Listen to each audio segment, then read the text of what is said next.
Hi everyone, it's Lisa here. I thought I would pop in today and share a quick video on how I store my Peerless watercolours.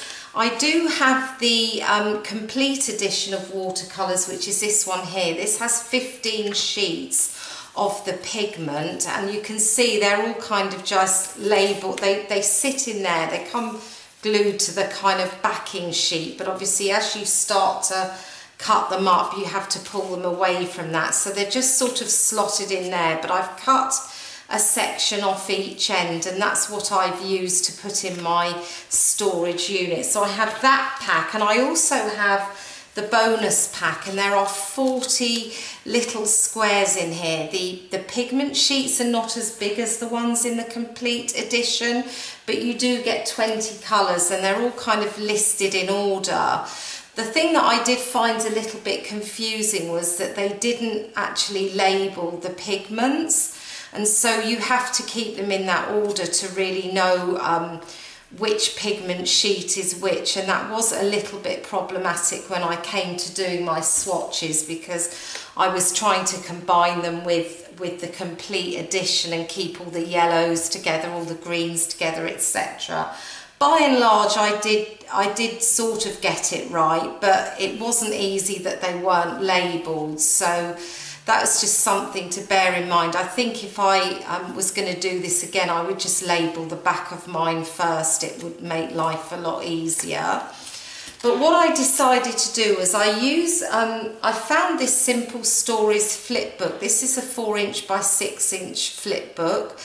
Actually, a friend of mine thought it might be a good solution for me. I was looking at photo albums and I wasn't able to get a 4 x 6 photo album here in the UK easily that wasn't expensive or that didn't have photos kind of engraved on the front. So I just wanted some kind of little book with plastic pockets inside where I could display the colours. So she suggested this, and it's a really good solution. You can see here, I think I've got 15 pockets in here, but it does fold quite flat, so if you're limited with space it's a good option. It says Simple Stories on the back. It's very sort of faintly impressed on the back. And it comes, I think it came with 10 of the plastic pockets inside. So these are 4 x 6 and they're held together by one of these metal clips. And if I flip to the back, you can take that off. You will have all seen these before with different filing systems and things. And that means that you can add more pockets to your collection, which is what I needed to do. So of course you can get spare pockets. They weren't overly expensive. There were 10 in this pack, and as I say, I think there were 10 in the original as well. So what I did was I cut a number of watercolour cardstock pieces, 4 x 6 inches, and I just marked them up evenly to allow me to put 4 colours on each pocket.